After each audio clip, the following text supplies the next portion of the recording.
All right, so in this video, I'm going to be showing you all how to work three-point problems. And we're going to be using Google Earth as our example for this.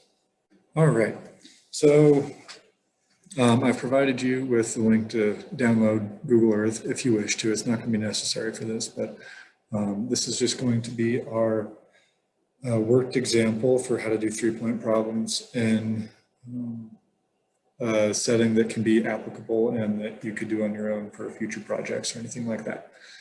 All right. So where we are in Google Earth is the Flatirons outside of Boulder, Colorado.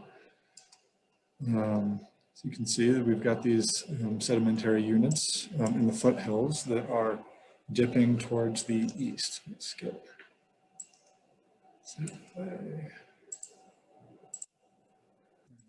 North. So we can see these are the foothills of the Colorado Rockies, and we're going to be doing our three-point problems on these SED units in here. All right. So first, we're going to choose a planar looking feature for our three-point problem. See in these units that there's cross bedding, which means this unit is planar and dipping to the east. All right. So we're going to work on this one for today. All right, so first with our three-point problems, we need 3 points, right?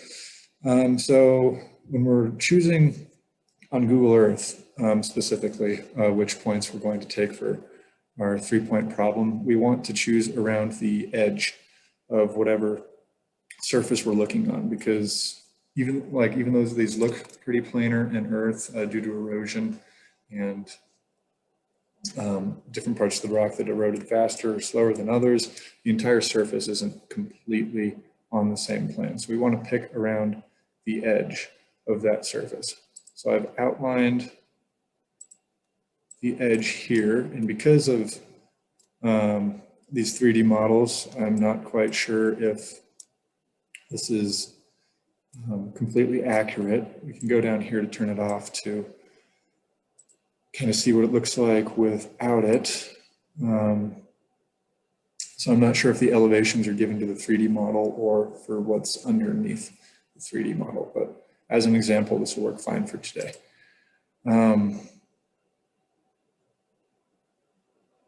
So we've got the outline picked here. And real quick, another thing that I'd like to point out and talk about is when we're making just a side note for our topographic profiles, when we're making our topographic profiles, we want to make sure that they're not vertically exaggerated, because that will screw up the strikes, or that will screw up the dips and the unit thicknesses and just about everything in our cross section. So, and I will demonstrate that here by going into Tools, Options. See, we've got a 1-to-1 scale here for vertical exaggeration. If I bump that up to 2, it gets pretty crazy, and we can see that that's a major difference versus what it was before at 1. So we want to make sure that we don't have any vertical exaggeration, and our scale is always 1-to-1. So I'm going to change that back.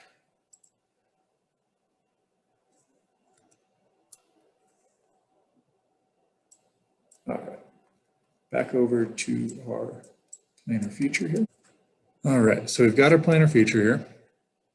And we've got it outlined. Now we're going to take 3 points, pick 3 points along that line. We want an A, the uppermost point, B, and a C. All right. So now that we've got those 3 points, and they're relatively close to the edge of that plane, so they should be all along the same plane. We want to make a line from A to C. So go into our ruler tool here. Again, if you're following along and you're doing this, great. If not, no worries. Just something to keep in your toolbox for later on throughout your guys' careers. So, zoom in a little bit. Tilt it straight down again. There we go. All right, and we're going to make a line from A, okay, to C down here. All right. So we're going to write down that distance there, that map length, which is 116 meters. Let's say 32 meters. All right. I'm going to save that for later. Now, save that line. Let's see, call that AC. All right. Back up in there. All right. So now, what we need to do is we need to find the bisector of that AC line, and that's going to be our B prime point. So to do that, I'm going to take 116 and divide it by 2. All right. And that is 58 meters.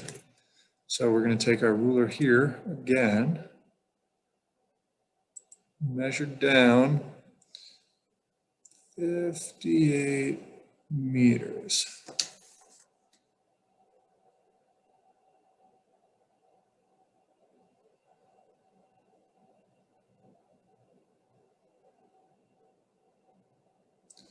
There we go, that's pretty close.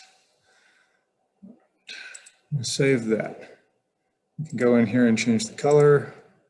I'm going to make that blue, just so we can contrast it. There we go. Sweet.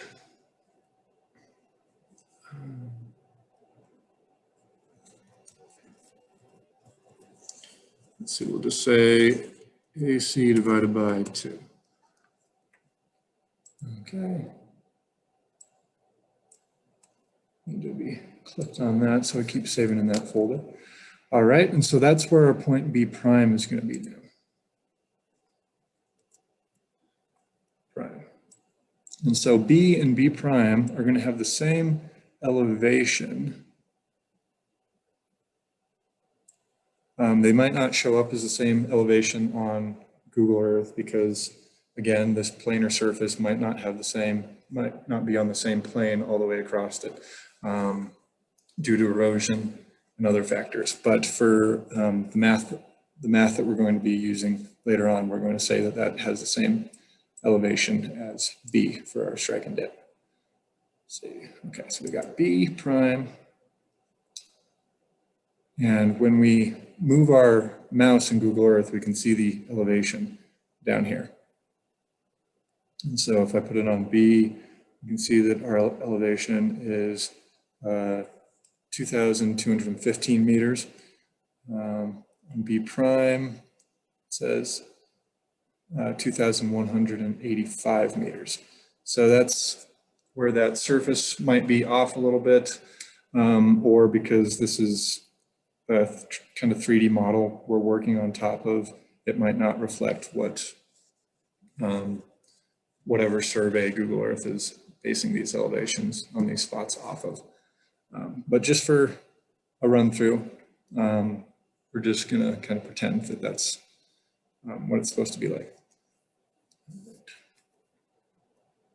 Okay, so now to get our strike for that, we're going to take a new path here.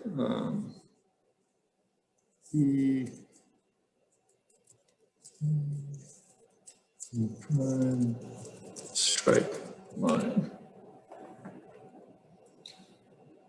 Right. There. So we want these to go through both B and B prime. And so that is going to be perpendicular to our dip. So that's going to be the strike line at the elevation of 2,215 meters. All right. Save that. All right. So we know that's the strike line. So this whole planar feature is striking along that. So we can make another line that goes through B or A And that is parallel to the one that goes through B and B prime. Let's get this lined up a little better there. So I don't have any weird curves on that or anything.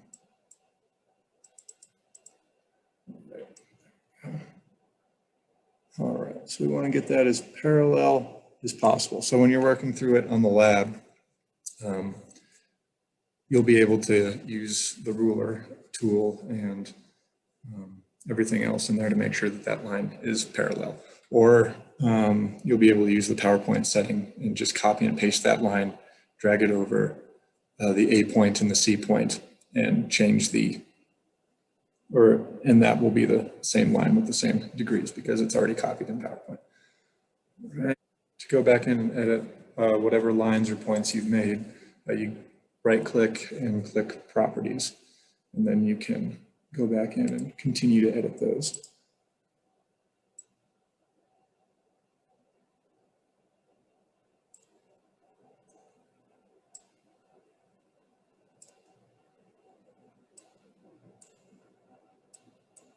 All right, that looks pretty parallel there, and we can see how both of these are equidistant to B, and now we've got 3 contour lines for our map.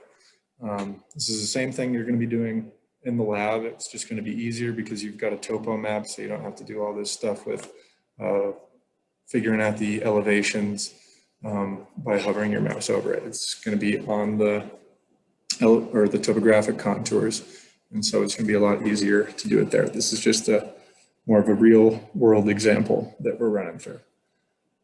All right, click OK for that. So to get what the strike is for this, zoom in a little bit here without doing that. All right, so we can click on, with our measuring tool, we can click on B to B prime, get that lined up with our strike line.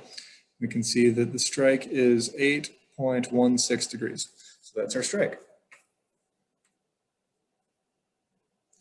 Again, in PowerPoint, you'll be able to use your protractor that's in there to measure the strike, or PowerPoint tools to be able to get that degree. Close out of that. Okay. So now our next step, we've got our strike, we need to figure out the dip.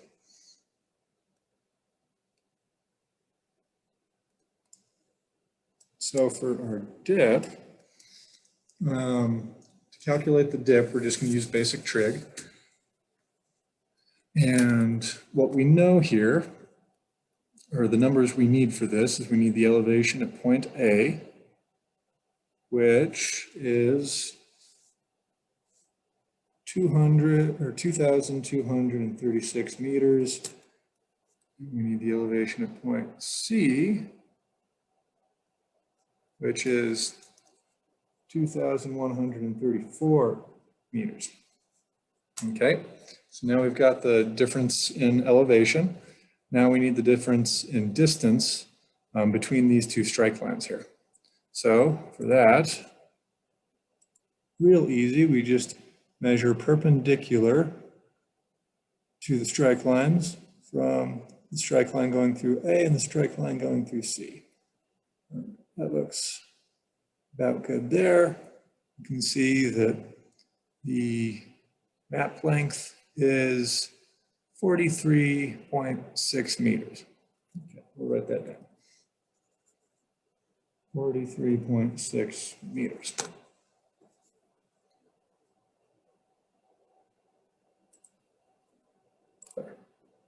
All right, and so now we've got our strike and we've got the numbers we need to calculate the dip. And we'll go into a whiteboard and we'll do that math here in a second. We've got our point A and our point C. All right, so we know that point A is 2,236 meters, in elevation. Point C is 2,134 meters.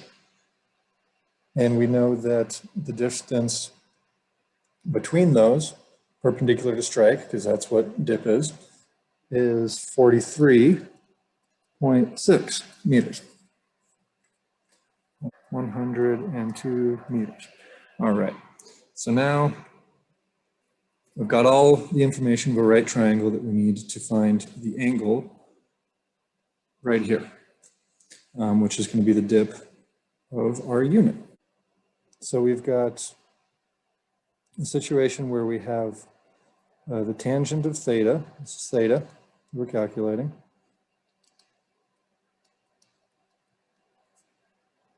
is equal to opposite over adjacent, or SOHCAHTOA rules.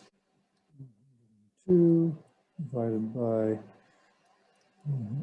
43.6. All right, so we want to take the inverse tangent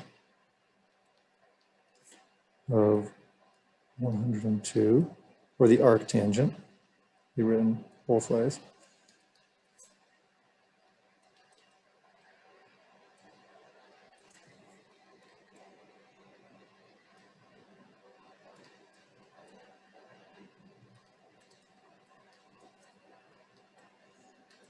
And plug that into our calculator. 66.85 degrees. All right, so our strike, remember, is 008, and our dip is 66.85, we'll say 67.